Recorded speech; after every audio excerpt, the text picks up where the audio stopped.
Any child, male or female, is a target for sexual abuse. Today, there are 3 million cases of child abuse reported every year, and 500,000 of these are sexual abuse cases. The Boy Scouts of America has recognized that this is a social problem in our society, not only for Scouting, but for many other youth-serving organizations as well. There's no foolproof screening mechanism in place to recognize a molester, no matter how much checking you've done. Molesters tend to use 3 basic strategies: seduction, trickery, and force. Molesters take great pain not to be caught. The truth is, it's not your responsibility to believe or disbelieve. It's your responsibility to recognize and then to report. Our training for youth is based on the 3 R's of youth protection. Background and reference checks for any youth-serving group are a good thing. We nurture our children, we guide them, we teach them right from wrong. They become our neighbors, our leaders, and the parents of our next generation, our future. But today there are 3 million cases of child abuse reported every year, and 500,000 of these are sexual abuse cases. These are such huge numbers that we can lose sight of the fact that each one of these is a child in a very difficult situation, much like the scenes you just saw from A Time to Tell, and It Happened to Me, for Boy Scout and Cub Scout aged boys. The good news is that it doesn't have to be that way. We each can make a difference. One place is to start right here with this youth protection training provided by the Boy Scouts of America. I'm Cordelia Anderson, and for the past 18 years I've been leaving my base in Minneapolis, Minnesota, and traveling throughout the country teaching people about child sexual abuse and violence prevention education. Today I'm moderating the Scout Forum on Youth Protection. We have with us a very distinguished panel of experts, and I'd like to begin by introducing them to you. Dr. Anthony Urquiza, a psychologist from the Child Protection Center, Department of Pediatrics, University of California. Randy Gutenberger, Senior District Executive for the BSA from the San Houston Area Council in Houston, Texas. And Brad Bickford, Senior Therapist and Social Worker with the Juvenile Offender Treatment Program at Children's National Medical Center in Washington, D.C. Jim Chaffis, School Social Worker from Pittsburgh, Pennsylvania. And Joanne Jurin, Educator and Administrator from Houston, Texas. And Dr. Janet Squires, Head of the General Pediatrics at the Children's Medical Center of Dallas. And Detective Mike Johnson of the Plano Police Department in Plano, Texas. Today we're going to look at issues of child abuse in the context of, first, it being a serious national social problem that we all need to be concerned about, an issue so critical that we must learn to recognize when child abuse is occurring. Then we're going to look at what to do about abuse, how to react to a child disclosing abuse, and how to report abuse. Next, we'll look at the BSA policy guidelines for youth protection. And finally, why it's so important to teach our children youth protection skills. Later, we're going to open up the forum to questions from the audience. We'll also present the problems to be discussed by our local audiences. Randy, I'd like to start with you, since you district executives are part of the delivery system of the BSA's youth protection training. Why have the Scouts identified dealing with abuse prevention as a priority? Thanks. I think that's a critical question and one we're willing to answer. The Boy Scouts of America has recognized that this is a social problem in our society, not only for Scouting, but for many other youth-serving organizations as well. And just as we want to teach our young people to go out in the outdoors and safely conduct themselves in their hiking and Scouting, we want to protect them from drug abuse, and we want to protect them from child abuse. Since 1910, we've been vitally interested in our nation's young people, and the Boy Scouts of America has taken a strong stand on child protection. We want Scouting and society to be as safe and nurturing of an environment as possible. So if nothing else, we'd like for this training to leave you with a few key points. We must protect the children in our lives and in our Scouting units. And part of that protection means we've got to train the children to protect themselves. And likewise, we need to also train them and ourselves how to respond when abuse is disclosed. And why it's important to avoid any situation where a Scout is alone with an adult that is not the parent. I think it helps to just define what we mean by abuse. Abuse includes behaviors and words that physically, emotionally, or sexually harm a child. It also includes neglecting to meet a child's basic needs. Dr. Squires, could you describe the 4 different kinds of abuse? Child abuse is often described in 4 categories, although these can overlap in a single child. The first type of child abuse is physical abuse. and that means a non-accidental physical injury to a child. Secondly, we talk about neglect. Neglect is the failure to provide for a child something that is vital to their safety, health, and general well-being. Third is sexual abuse. Sexual abuse means any sexual act between a child and an adult or a person that's substantially older, and it involves the misuse of trust or power. And fourth is emotional abuse. Those are actions which significantly harm the child's emotional status and self-image. Dr. Squires, what are some of the more specific signs of physical abuse that might alert us to a child being abused?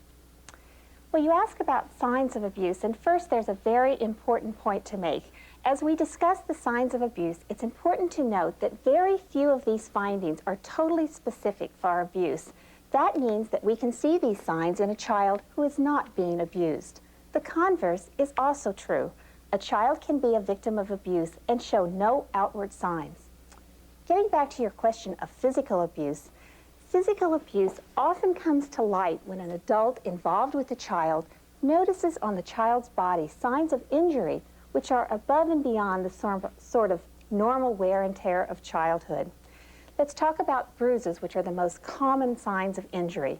First of all, most accidental bruises occur over the bony prominences of the extremities, the arms, legs, face, and neck, so that we're very tuned into bruises that occur in an unusual location, like on the flanks, the buttocks, and the thighs. Second of all, we might notice if a bruise is multiple, severe, and of multiple different colors, which suggests that they've occurred at different time periods. Third is if the bruise has an unusual pattern, which suggests that an object was used to inflict injury to this child. The most common examples are the looped bruises that we sometimes see if a child has been whipped with a belt loop or a wired loop. And finally, there should be a verbal explanation for injuries in a child. If you see a child show up with 2 black eyes and you ask them what happens and they say, "I don't know," that should really clue you in that you have a problem. Of course, we also look for other signs of injuries. Burns sometimes can be a clue to child abuse, particularly if they occur on parts of the body that are usually protected and there's no good explanation. Multiple severe fractures, again without a story, can be a sign that a child is being violently, physically abused at home. And we also mention abrasions, particularly if they're in unusual locations or in patterns, such as linear lines around the wrist or the legs or the neck that might suggest that a rope has been used on a child. Dr. Squires, what are some of the signs of neglect that we should be aware of? Well, neglect is much more subtle, and there's a real spectrum. However, some children who are not having their basic needs met at home might show up with very poor hygiene. They might have very poor clothing and equipment, even though the parents have the means to provide them. Sometimes these children are chronically hungry. Sometimes caregivers will notice that a child might have a medical condition for which the parents are not seeking appropriate medical care. Examples might be chronic out-of-control asthma or maybe a wound infection which is festering. Many of these children neglected are not being well nurtured at home, and they will often show signs that we more classically talk about as emotional abuse, but these can be subtle and ambiguous. Many times these children, they lag behind in their physical development. They might have habit disorders that are inappropriate for their age, something like head rocking, thumb sucking, that sort of thing. These are children that in general tend to have a very poor self-image and show signs of being under some stress. Thank you. Dr. Akiza, what are some of the signs of sexual abuse? Well, there may be a variety of signs of sexual abuse. They may include fear of a parent or fear of the person who's the perpetrator. They may be withdrawn or isolated. They may be overly compliant or cooperative when that's not typically the way that they often act. They may be sexually precocious. That would be involved in play that is intrusive or inappropriate. And the sense of being sexually inappropriate is more common with younger age children. Now, are there some other subtler indicators of abuse? Well, there may be some non-specific types of signs. That might include things like shame or a sense of embarrassment, again, withdrawal or aggressiveness, defiant types of behavior, sleep disorders or nightmares or difficulty either going to sleep or maybe waking up sometime during the night. They may have avoidant types of behaviors or fears or phobias, some kind of concern about being in a particular place or concern about being with a particular person. There may be symptoms or signs of depression, things like a change in their school performance that is noticeably different than the way they used to act, a change in the type of activities in which they've been involved in the scouting. They may also have change in the pattern that they are typically involved in. That is, they may be very disruptive when they didn't used to be, or very angry, acting out, defiant, or oppositional. Okay, and Dr. Akiza, could you also give us some examples of emotional abuse? Well, as Dr. Squire suggested a little bit earlier, those may be more subtle. Child may be sad. Child might be very sensitive to being teased or ridiculed. They may have a sense of poor self-esteem, or they may engage in talking about themselves in a way that is negative or derogatory. We want to reiterate that these signs and symptoms are very important, but it's important to point out that they may be there for reasons other than that a child is being abused. And it's also possible that a child would be abused and not show any symptoms at all. Now what we're going to do is to move on to some of the specific dynamics of sexual abuse. We'd like to hear from one of our audience members. I'd like to ask the gentleman that works with juvenile offenders if there are children that are more likely targets than others for sexual abuse. Yes, any child, male or female, is a target for sexual abuse. Often children with poor self-esteem, children not getting enough nurturing or approval or attention at home are exposed to the possibility of being sexually abused. Children with physical or mental disabilities, often children who live in crowded living conditions where they may have to share beds. And sometimes children who live in dysfunctional families where there's alcohol, drug abuse, that's a vulnerable condition for them. And also children with a history of family incest are vulnerable to sexual abuse. We'd certainly like to think that we could tell who a molester is just by looking at the person, but we can't tell just by looking. We also want to deny that they could be the same race or culture, gender, social class that we are. It's impossible to predict, though, who a sex offender is. So, Jim, what kind of person would sexually abuse a child? Cordelia, child abusers can be just about anyone. Very often, they are people that are well known to the child, such as relatives, friends, neighbors, and so forth, as opposed to children are abused through stranger abduction. They can be very ordinary people, upstanding and well respected in their community, and very often they are people in positions of authority. We really do need to get beyond the dangerous stranger myth that the stranger is the most likely person who's going to abuse a child, because it is far more likely to be somebody that a child knows and trusts. Because children need to rely on adults to guide them and to care for them, it's unfortunate that they're also vulnerable to adults. Now, children can also be vulnerable to their own peers and to slightly older adolescents. Brad, I was wondering if you could talk to us about some of the ways that young people sexually abuse other children. Sure. Probably a third of sexual abuse of children occurs at the hands of older children and adolescents. As a matter of fact, 18% of the sex crimes reported in the 1992 United Crime Statistics by the FBI were committed by adolescents. And Brad, I think one of the areas that there tends to be a lot of confusion is what's the difference between same-age experimentation and abuse between similar-aged peers?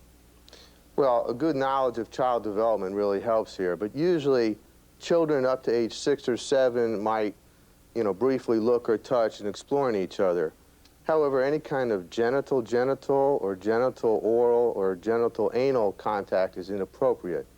What's also inappropriate is any kind of sex exploration among children where there's about a 3-year age difference.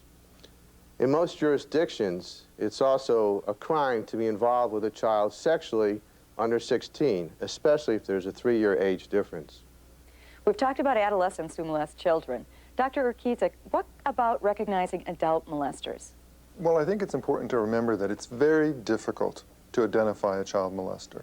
There's no foolproof screening mechanism in place to recognize a molester, no matter how much checking you've done. So it's crucial for parents to maintain an awareness and communication regarding their children's activities. I think a lot of people are confused about how sexual abuse can actually happen. Molesters tend to use 3 basic strategies: seduction, trickery, and force. Detective Johnson, regarding that first strategy of seduction, can you tell us how someone actually gains the trust of a child in order to do this to them? Sure, Cordelia. Most often the molester is known to the child and is in a position to spend lots of time with the child. The molester engages in a process called grooming, where the initial overtures are non-sexual and gradually grow more intrusive. The molester is usually very patient during this process. Detective Johnson, could you give us some other examples of how a molester gains access to a child? A molester usually has a relationship with the child, and that ensures the secrecy. And it also allows them to have legitimate physical access to the child. Many times a molester will use pornography, whether it be adult or child pornography, to lower the child's natural inhibitions towards sex. Now, the second strategy we talked about is tricking a child. Detective Johnson, could you explain some of the confusing yet obviously pretty effective dynamics of tricking a child? Molesters use innovative ways that act on a children's natural desires. Children are easily led by adults. Children are naturally curious, and children need attention and affection. And molester may use these natural tendencies to trick the child into locations where the molestation can occur. The aim of the molester is to isolate the child from supervision and any other kind of protection. And the third strategy is force. What are some of the dynamics used here? There's usually very little a child can do to resist force. The molester is usually unknown to the child in this case, and the child can be in real danger. But this does not occur in situations where the child is known to the molester. So how are any or all of these strategies really accomplished? And secrecy is really the common thread that runs through all of these different things. Detective Johnson, could you explain what a molester does that maintains this secrecy? Molesters take great pain not to be caught. Some of the ways they maintain the secrets are bribery. They'll actually give gifts or other favors that interest a child. Blame. The child molester tells the child it's their fault the molestation took place. Embarrassment. During the molestation, the children realize that what has taken place is wrong. Loss of affection. 98% of the time, the molester is a wonderful person in the child's life. It's that 2% of the time that he is molesting the child. Displaced responsibility. In this case, the child blames themselves for the molestation or the acts that are taking place. And then the molester may actually threaten the child, whether physical harm to the child or someone in the child's family. I think this raises a lot of questions. And what we'd like to do now is just open it up and see what kind of questions you have. How concerned should we be if the child himself is over-affectionate? He is doing the hugging and the touching and the closeness versus the adult doing it to the child. That's an excellent question. It goes to the issue of boundaries, and obviously certain different people raise their children different ways. Some families are really huggy, kissy kind of families. We all know those type of families. And then there are some families where, you know, if a handshake between father and son may be an awful lot of touching that takes place. And I think just like we help children to set boundaries, and we also need to set boundaries for ourselves. So it's perfectly okay to say, I'm not comfortable with this kind of touch. Could you shake my hand instead? And that is a role model for the children about how to handle touch that they're not comfortable with. And another piece of that may be if you are picking up that a child is sexualizing all of his or her touch, that it really seems to be over-sexualized touch, that may be an indicator for you that there is something you want to talk to the child about in terms of suspicions of abuse. In scouting, we have a large age range. I'm concerned about the older boys, inappropriate touching of the younger boys, and how we know when it goes from roughhousing into inappropriate touching. Yeah, as I mentioned before, and we'll talk about this a little bit more, but kind of group and peer activity can really get out of hand at times. You know, these older kids might get into sort of bullying or pull pranks or those kind of things. So as scout leaders and parents, you just have to be really alert that, adolescents, when they get into groups and their peers, may do things which are a little inappropriate. So you just sort of have to be aware of that and ready to intercede if you ever see anything get started. Before we begin this next segment, which is on disclosure and on reporting, some of you may be wondering why our focus is on child sexual abuse. First, parents have been telling us that this is something that they want us to address in our training. Second, boys are more likely to experience sexual abuse outside of the home.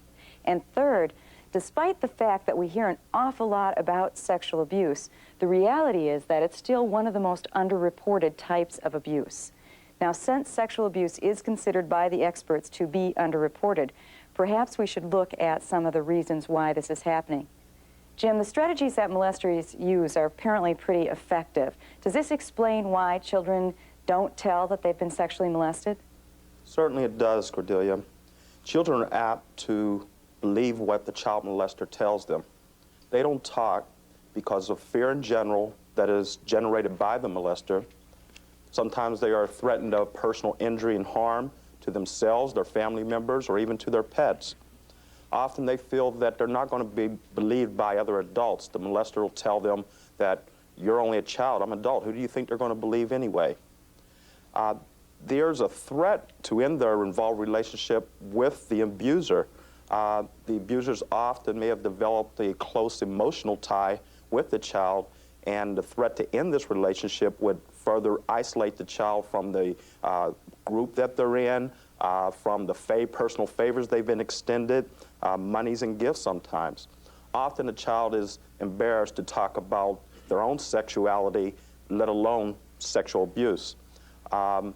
Children will often incorrectly take the responsibility for what the bad things that happened to them. They feel it's my fault that I did something wrong. The end result is that many children will not report being sexually abused. And Dr. Akiza, in the first segment of our training, we discussed some of the signs that a child has been sexually abused. And we should point out that both boys and girls are victims of sexual abuse, and both boys and girls can be vulnerable to adults. But could you comment on the difference in how boys and girls may respond to being victimized? Well, it's important to remember that the response is always individual with a child, but there are ways in which boys respond in a similar manner to girls, and those might be like similar to boys may feel like they're at fault or they're responsible, or that people would reject them if they knew about the abuse that occurred. Ways in which boys respond differently than girls might be things like they have attitudes that they're not supposed to talk about being victimized, talk about sexuality, talk about their feelings, those things like shame or the fact that something hurtful has happened to them. Also, they may also fear that the perpetrator threatened some type of action against them. They may fear reprisal. We have a question from one of our audience members. Joanne, are all categories of abuse reported to Scout executives? In cases of emotional or maybe inappropriate verbal mistreatment in the scouting program, the allegations may be handled on the unit committee or on the chartered organizational level. And Jim, what do you do if a child discloses to you? First, you want to report it to the Scout executive.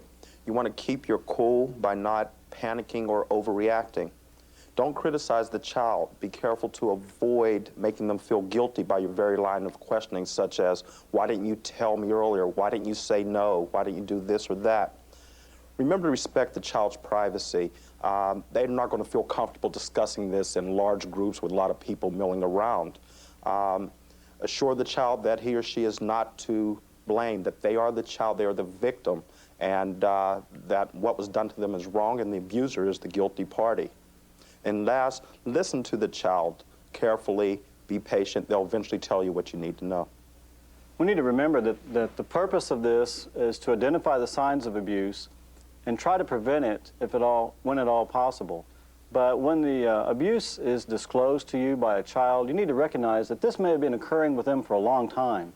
And it's taken them it's a lot of times difficult for us as adults to talk to other adults and get a point across and do it convincingly and tell something that maybe we're not comfortable about. Well, imagine a child trying to tell an adult that. There's so many inhibitions that they have. This is why you should take notes, maybe not right in front of them, but be aware of the points that they made, ask appropriate questions, don't do too much investigating with it, leave that to the proper authorities. And that's why you need to call the Scout executive who's already prepared and contact those people and can help them out. This seems like this puts a very large burden on the unit leader. Some unit leaders may not feel like they have the skills or the education to make that determination. For reporting child abuse, all the state requires is that you have reasonable suspicion that abuse occurred. And any person who has knowledge of physical or sexual abuse are required to report this to their local law enforcement agency or Department of Human Services. These reporters are protected civilly if their reports are based on factual information. When a report is received, an investigation will be carried out by the proper official agency, somebody such as myself. It is not BSA's responsibility to investigate these allegations. The intention of this training is that we want to create an environment where both adults and children are aware of the abuse and ready to stop it by recognizing it and reporting it to the proper authorities. We want you to care about the welfare of children and realize it is not up to you, the BSA or unit leaders, to investigate, but report to the proper authorities who are trained in that area. You don't have to make any decisions about it. All you have to have is reasonable suspicion. What about reporting abuse that happens outside of scouting? You're required to report to Child Protective Services, Department of Protective and Regulatory Services, or whatever the child welfare agency in your respective areas. And they will conduct the investigation. We have a moral obligation, and in some states, a legal responsibility to report all forms of abuse. Okay, so we've been talking a lot about disclosure and reporting suspected abuse. I'd like to just hear from different audience members. What's the recommended support for the child after they have disclosed and it has been reported, if that's what's decided? What kind of support does the unit give the boy or the young person after that? I think that's wonderful. The fact that you're asking that, you are the support. The fact that you are there for the child and the unit is there for the child and the officials with BSA are there for the child, that in and of itself gives the child a lot of support. One of the things that happens to boys that have been victimized is they start to have in their head a question, am I okay? Is there something wrong with me? Is there a reason why I was picked to be victimized? And I think one of the important things is to provide that boy with a sense that they're okay. You're the same person that we used to know. This is an unfortunate thing that happened in your life, but you're still okay. You need to try to make their continuation in your troop or your pack as normal as possible, to let them be part of the group, to know that everybody still likes them, that they're one of the guys. And that's one of the hardest things to do, because every time you look at that child, you think about it. But you just have to get over that bound and offer normalcy to him. What happens for the leader who has a child disclosed while they're hundreds of miles from home at a summer camp in some other council? What would be a reporting procedure then? Well, you'd have to contact the local scout executive and probably the one there in that council also. And they would have the same association with the local authorities to deal with the situation and put the right people there to address it. And then, of course, you have to respond to your troop at the same time. Yeah, you have to report the abuse in the jurisdiction where it happens, okay? So if a kid gets abused, on a camp out in a certain county or state, that's where you have to report to those officials. I think you said earlier that anytime we have a reasonable suspicion that there has been sexual abuse, it must be reported. What is the required procedure if a child reports sexual abuse, but you don't believe it and have no reason to believe it? Are we to report it anyway? You definitely ought to report it anyway, because if there's something that had taken place, and let's say you were wrong, and it comes out later that something had actually taken place, you may find yourself both criminally and civilly liable for what took place. But in making that report, you can inform the reporting agency that this is what the child said, but I don't believe the child because of these reasons. And they will take that into consideration in their investigation. You may be right, but then again, there may be something else that you didn't know about. Once an incident is reported in a unit, how do you allay the fears of the other parents of boys, maybe boys who have not been molested at all, but I can see that this could be a real panic problem and maybe disrupt or end the life of a troop? One of the things that we do in law enforcement is, if that is an issue, you hopefully will communicate to that to the investigating agency, and we'll actually set up a meeting and sit down and talk, because it's an excellent opportunity to educate parents about this area and what it is. There's a lot of myths and a lot of misconceptions, and you have a lot of rumors that are taking place, and you have an opportunity to answer those questions. I would suggest that you have obviously the leader of that pack there, maybe an official with BSA, the investigating agency, whether it be law enforcement, Department of Human Services, so that all these different issues and questions can be addressed. One of the worst things you could have is parents with misinformation running around talking back and forth.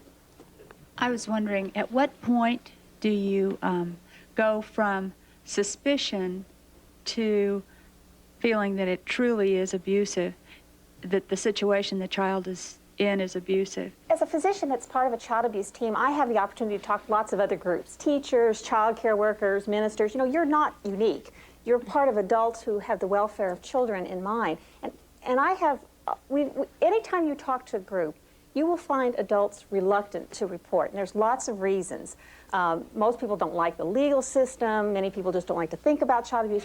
But the number one reason that people don't want to report is they're afraid they're wrong.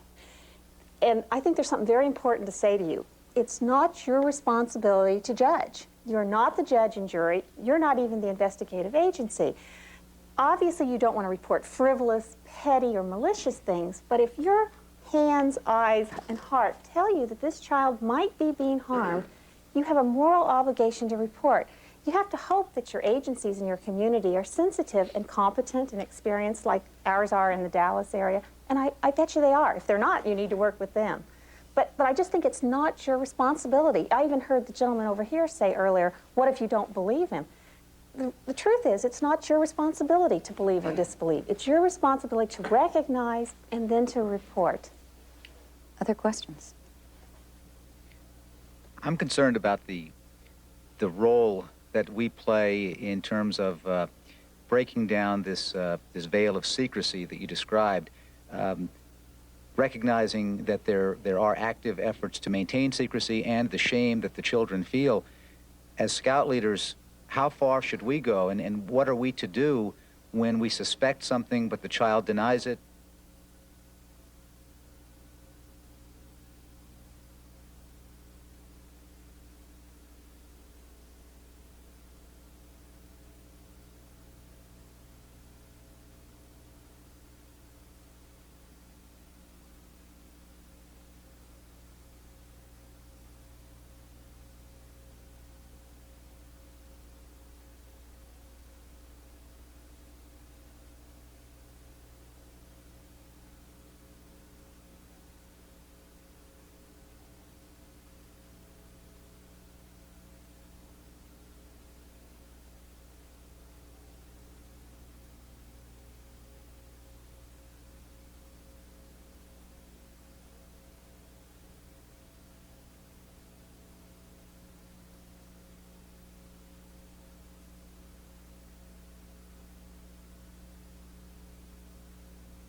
Now, as much as we want children to talk to us, I think from everything we've heard, it becomes a little clearer on all the pressures there are that make it really difficult for children to come forward.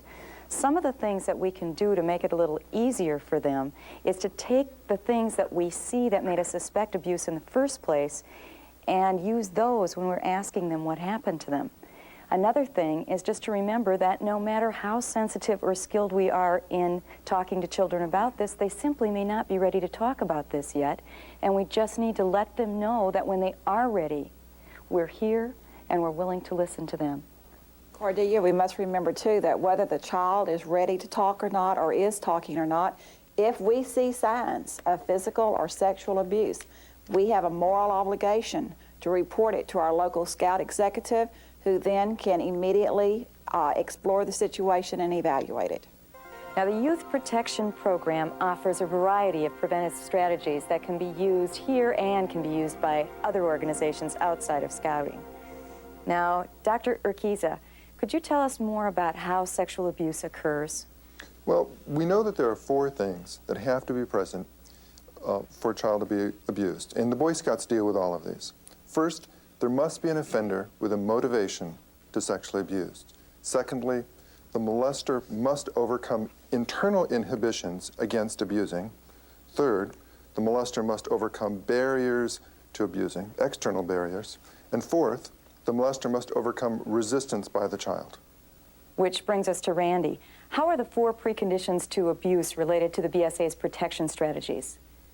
Well, our leadership selection and screening process addresses the first 2 preconditions.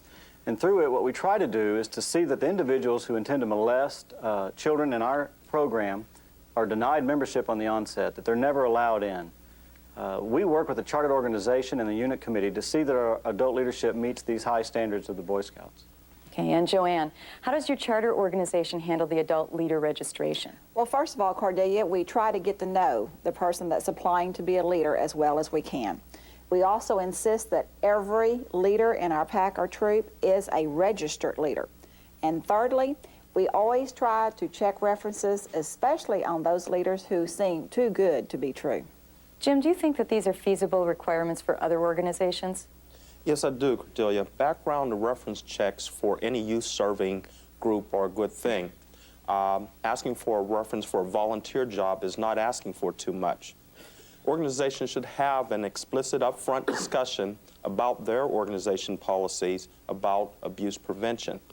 And a simple 5-minute call could prevent future heartaches and headaches. I'm curious to know if any of you have any examples of where using this policy has resulted in preventing a child molester from becoming a youth program leader. Yes, one time I checked a registration form and the man had given 3 references. And when I called all 3, they never really knew the man. And therefore it led to another investigation, and he was a convicted child molester. In asking a few questions and calling some people, we found out the person who was on drugs had been convicted and it was not reported. Another situation was the person had their driver's license suspended. They're on, had DWI, some other things, and through that investigation, we were able to not put the kids in that environment and take a risk. So these apply to the first 2 preconditions about screening leaders. Randy, could you explain how the BSA addresses the 3rd precondition for sexual abuse, which is the lack of external barriers to sexual abuse? Our youth protection policies are designed to create barriers that will minimize the opportunity for molestation to ever occur with one of our members. This will help provide that safe environment that we want for our kids. So after selecting your best possible leadership, our policy guidelines, and we have 10 points, are 1, 2 deep leadership, and that's 2 registered approved leaders, or 1 registered leader and a second adult who's of 21 years of age are required on all the trips and outings. And this applies to all our scouting activities. But 2 deep leadership is just a minimum.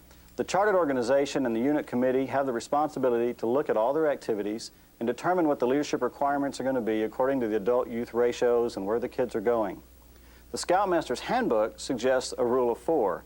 No fewer than 4 individuals with a minimum of 2 should go on any backcountry expedition or camp out. The only exception for this is for a Boy Scout patrol outing, and this is where there's a pre-approved activity for patrols, and it doesn't require the adult involvement unless the Scoutmaster requires that an adult and a parent go along with the activity. Again, I want to reiterate that the chartered partner organization and the troop or pack committees need to predetermine what are the requirements on their unit's activities and where the boys are going and what the ratios are going to be. Number 2 is a very critical one, and there should never be a private one-on-one contact between the adult scout leader and a boy if that adult is not a parent. Joanne, what are other safety rules regarding trips and outings? Well, our third safety rule, Cordelia, is respect of privacy. The adult leader should indeed respect the rights of the scouts to privacy in situations such as shower time or changing into bathing suits. Likewise, the scouts should respect your privacy as an adult during these private times also. Our fourth safety rule is that when we are camping, that no young person is ever to sleep in a tent with an adult leader or another adult unless it is their own parent or their own family member. I'm a parent, and I'm a parent of 2 pre-adolescents, and I'm a pediatrician. There's a lot of concern these days about a lot of dangerous activities, particularly secret organizations, hazing, discipline. Surely the Boy Scouts have policies to address some of these. We do, and I think we can address those in the next 5 points. Number 5 is all activities should be undertaken with the proper leadership and equipment and the clothing, the supervision, and the safety measures. Number 6 is the BSA doesn't recognize any secret organizations or private meetings. These are open to all the parents and the scout leaders at all times. Number 7 is that the proper clothing for activities is required, and it's important to note skinny dipping is not appropriate in scouting at any time. Discipline is number 8, and that's discipline in the scout program should be constructive, and it should reflect the scouting values that we have for our kids and their character development, and corporal punishment is not permitted. Number 9 is hazing. Hazing and initiations are prohibited and may not be a part of any scouting activity. Number 10 is that adult leaders must monitor and guide the leadership of the junior leader trainers to see that the techniques they're using are according to the policies and guidelines that we have for our activities. Randy, you talked about hazing. And hazing is one of those things that can be done for fun. It can be done as a test. It can be done as a dare. A lot of times there's a tremendous amount of peer pressure to be part of an activity in order to feel like you're part of the group. In fact, what happens is kind of a group think mentality where people aren't thinking on their own. They're just paying attention to what the group wants. And this is not unique to Scouts. This is things that can happen in church groups, in sporting events, in any type of group or club. In fact, it's one of the reasons why group assault has really become a problem with adolescents. It's important to remember that activities like hazing can be emotionally abusing as well, which are outside the values of scouting. Name-calling, harsh teasing, demeaning remarks, derogatory statements, those things can emotionally hurt a child and lower the resistance and lead to other forms of abuse. Each of these policies is designed to create barriers to sexual abuse within the Boy Scout program. Now, we've also discussed leadership selection process that gets at preventing individuals who are sexually interested in children from becoming leaders. In the next section, we'll see how the BSA addresses the last precondition, which is the need for the child molester to overcome the resistance of the child. We have time for just a few questions, if you have any questions about the policy guidelines.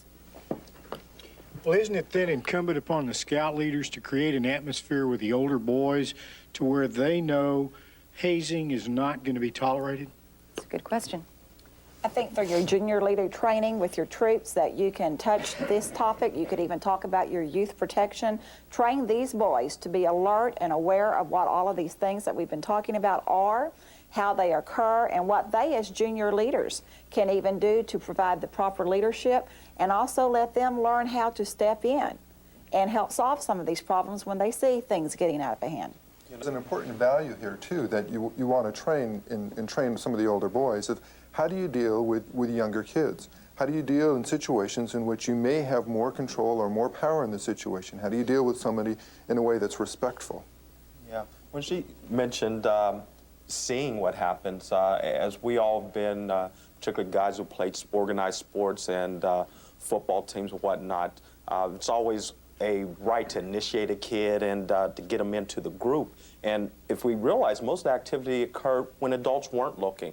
So as adult leaders, the key is to being present as much as possible when these activities can happen. Of course, the first step to that is just getting them to recognize that hazing and bullying aren't just fun, aren't just a joke, but indeed can be very abusive and very scary. Let's review what we've learned today about youth protection. First, child abuse is a national problem that we all need to be concerned about. We learned about the different types of abuse, and we learned the signs to look for. We also learned how to react to a disclosure of abuse and how to report suspected abuse. And we reviewed the policy guidelines for protecting children inside and outside of Scouting. Now what we need to do is to focus on how to help the children to protect themselves. When it comes to teaching our children rules of safety, the Boy Scouts motto of always be prepared sums up the BSA approach for youth protection with our youth. We don't expect a boy to break his leg on a camping trip, but we do still teach safety precautions and first aid techniques anyway. Likewise, we certainly don't expect one of our children to be abused, but we need to teach the basics that they can get to help protect themselves, like knowing what abuse is, and knowing that if it happens to them, that it is not their fault, and knowing that indeed there are things that they can do to help stop the abuse from happening. We want children to feel able to go to Scout leaders and their parents and other adults that they trust and talk about any situation in which they feel uncomfortable or threatened. Earlier, we talked about the first 3 preconditions to abuse and how the BSA Youth Protection Program is designed to deal with them. Now let's address the 4th precondition, which is the molester's need to overcome the resistance of the child. The BSA has created educational materials for use by parents and leaders to help children learn about sexual abuse and how to deal with it. Joanne, what concepts are these materials based on? Our training for youth is based on the 3 R's of youth protection. First is to recognize. We need to teach our boys and leaders how to recognize strategies and situations that child molesters use in their attempts to molest children. Second is to learn to resist. The boys and the leaders need to learn how to teach the boys to resist the attempts of child molesters. Resistance will stop most molestations, since very few molesters ever resort to force or violence. And third, they need to learn to report. The adults and the boys both report individuals who attempt to molest. This helps young people from being harmed. Okay, and Randy, can you tell us about some of the materials that the BSA has developed for use in educating Scouts about abuse?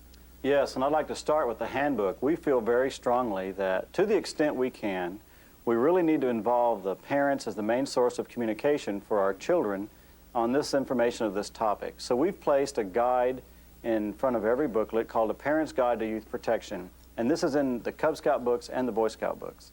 And this book has the basic information that children need to know about sexual abuse.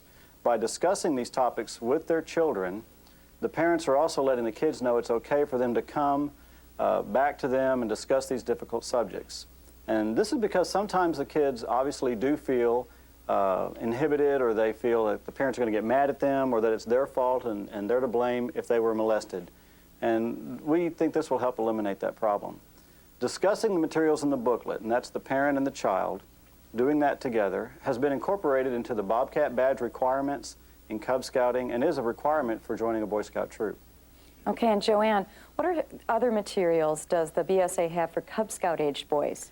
Well, the BSA has a wonderful movie called It Happened to Me. This video is to be used by Cub Scout-aged boys 6 to 9 years old. We do stress that when you use this video with the boys, that you use it with their parent or a family member present for the viewing. This is so that if after the viewing the boy does have something to tell about It Happened to Me, or if he has some questions or he would like to get some support from his parents about what to do, he will have an adult to view it with him. Our PAC for the last several years in the month of March has chosen to show the video It Happened to Me during the month of March. We have a regular PAC meeting. Then afterwards we move from sitting by dens to moving to sitting with the parent and the child. We watch the video, and as soon as the video is over, we dismiss. We do not even have a public question and answer period.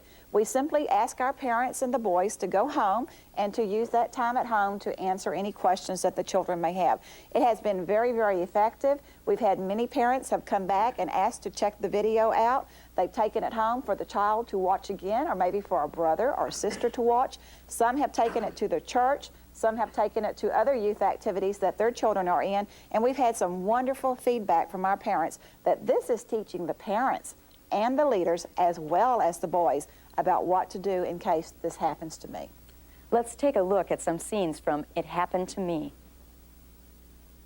Kids have rights, got to follow the rules. We'll be talking about some things that you know are true. It's happening to boys just like me and you. Hi, my friends and I are about to talk about a subject that might make you feel uncomfortable. It's called sexual abuse. It's not easy to talk about, but it happens to some boys. See, my mom works, so Mom used to pay Mrs. McGregor to keep me at her house after school. There was a bunch of kids like me at her house every day. My cousin Eddie, he's 6 years older than me, and my whole life he's given me a hard time. But if we did something Eddie didn't like, he'd punish us, make us do things for him, wait on him, give him money, or even hit us. The other guys and I used to play baseball in the park every afternoon. And this park supervisor, Mark, used to join in. One day, when my friends were leaving, Mark asked me to stay. That meant he thought I was the best. I felt great. Tricks. They're a problem. Even a cool guy like me can be tricked. Hey, I thought maybe we could go to a ball game tomorrow. Doing things you like so that you won't tell. That's another one. You know I really care about you, but if you don't do this for me, I won't be able to see you anymore. Saying they won't love you if you don't do the touching and sex stuff they want. Trick.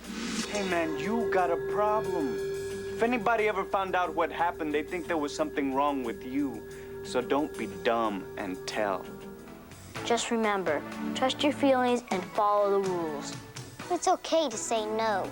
It's okay to protect your body. Nobody has the right to do something that doesn't feel right to you. So that's it. It happened to me. I hope it never happens to you. It probably never will, but if it does, just remember me, Jake, and my friends here, because we're a lot like you.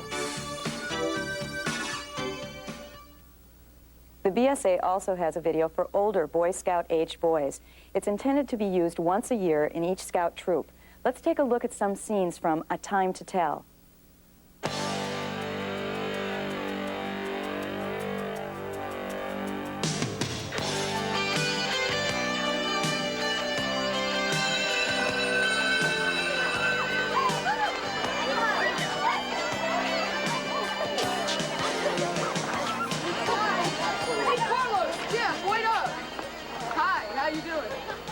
Guys, she's crazy about me. Yeah, I can tell. Did you hear Gary's parents were getting a divorce? No, what happened? His stepfather started acting weird. What do you mean weird? Well, the way I heard it. Hey! Stop!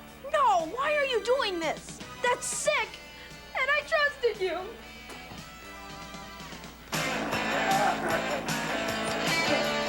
Hey, David! Jeff, you remember my buddies Tom and Joey? Sure, you guys are all the time. Yeah, almost. I thought you might have room for one more. Hey, man, get out of here! That's not for me! You know, it was really your fault, Jeff. Besides, it's your word against mine. Who do you really think they're gonna believe, huh?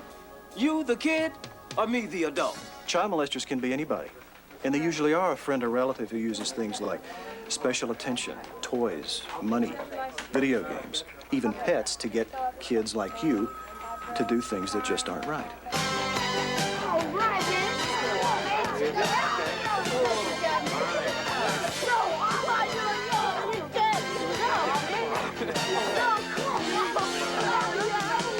Now here we have it, folks, the greatest free-for-all and championship wrestling right here in downtown Partyville. The 3 R's. I mean the 3 R's of protection. Recognize, resist, and report. Hey, you're right. The 3 R's of protection. Sounds like something I need to share with my class. In response to feedback from Scout leaders, the BSA has developed discussion guides for both of these videos. Now, these guides are included as part of the Cub Scout Leader Book and the Scoutmaster Handbook. What we're very interested in is what kind of experiences you've had in using these videos and materials. We showed the one for the older boys. It was A Time to Tell at a troop meeting, and when we first turned it on, of course, the kids were scattered out all over the room and not paying a lot of attention, elbowing each other. And by the time it ended and we turned the lights on, they were in a tight little group in front of it, all sitting, paying rapt attention. And then we had 3 of the boys ask if, we showed it to about a dozen of them, 3 of them asked if they could take it home to show to their friends, brothers, and cousins. So we checked it out to each of them in turn and let them do that. Great, thank you. Other experiences of using these? When I teach youth protection to Boy Scout troops, I usually teach it for the adults. Then I have a separate section on a cutout that teaches the time to tell for the kids. I would have the question and answer specialist in for the kids, because that would end after 30 minutes, and they would be able to facilitate with the kids, then come over to the adult side. So that helps get everyone together at least once a year, if not more, discussing it. What can we do to encourage people to use these materials?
Today, I would like to encourage each of you, as unit leaders for a troop, for a pack, as an interested parent, go back and tell them about the video that we have made today. Tell them about the training that you have had, and encourage all of your parents, all of your leaders, all of your boys to be trained in youth protection. I'd like to comment as a pediatrician about why parents don't talk to their children about a lot of things, be it all kinds of sex education, AIDS education. I think there's some truth that some parents have their own set of baggage, but the most common response I hear is parents don't want to talk about something that's scary and unpleasant with their child if they don't think their child has a problem. You know, a common phrase we hear used is, I don't want to rob my child of that innocent childhood experience. And I'm very sensitive to that. As a mother and a pediatrician, I think we need to spread 2 messages. One is, it's not a safe world for our children. no matter how much we want to protect our children and be sure they're always in a safe environment, there are people out there that are going to hurt our children, and children need the tools to learn how to recognize and resist. And the second point, I think, is that it does tell the child, it opens up those lines of communication between the parent and child. It sets the basis that we all need during adolescence anyway. It tells the child that it's okay to talk about these kind of issues and that there are no deep, dark secrets. I might even mention a third thing, is that these kids know about this anyway. We often don't appreciate the fact that we think our kids are innocent little things. The truth is, it's in the news, it's on the media, it certainly is in the movies and in their music, and most of the time these kids have half-truths. They don't really understand what's going on, and they have sort of a half understanding. It's a very liberating experience for a child to know the full truth and to know if they have questions, there's that adult they can go talk to and get the real facts. I know that one of the most controversial things about doing child sexual abuse prevention education is often whether or not to use explicit language. And I am thrilled that these tapes do, because I am on the side of part of what we need to do to prevent this is let children know it really is okay to talk about it. And we need to not use the it syndrome to do that. You can talk to me about it. If you have any questions about it, I want you to know I'm here to talk to you about it. I want you to know there's nothing wrong with those parts of your body. If anyone does it to you, I want you to know you can let me know about it. Do you have any questions? Yes, teacher. Good. What is it? But that's what we do. And we're somehow worried that by saying those words, we're going to damage children. I have a 2-year-old, and when he was a few months old, he figured out there was something in between the eyes, nose, and toes. And I don't think that by giving them a language that's damaging. And in fact, what we're saying is, this is all right to talk about. What's not okay is for someone to manipulatively use touch and affection to do this to you. Now, we want to have another opportunity to hear from you and hear what other kind of questions you have. Don't you think that all the trainings that Scouters have, that the 2 videos should be previewed? I'm talking about Cub Scout basic training, Scoutmaster fundamentals, commissioner training. Wouldn't that be a good way to get the word out to Scouters about these 2 films? Yes, that's a good point. In our council, again, and we offer the youth protection training as a part of the Cub Basic and the Boy Scout training. Well, isn't it then easier for us as Scout leaders when we recognize that parents want their children in scouting to get tools to deal with life, that this is just another tool, and if we present that to the parents that way, we should hopefully reduce the resistance to their children seeing these films. I love what Cordelia said earlier today about we don't expect the Boy Scout to break his leg, but we teach him first aid. And I think we all need to go back and say we don't expect a child or want a child to be abused, but we need to teach him the tools to handle it in case it happens. And just as you have first aid training over again every few years, we suggest strongly that you take this youth protection training again every 2 or 3 years. That's right. We don't teach math. We don't teach how to add once and expect them to get it. These things need repetition, and they make a different level of sense depending on how old we are and depending on our perspective. I think if parents and leaders are at all uncomfortable doing this and talking about this, it's important to know that that's okay to role model.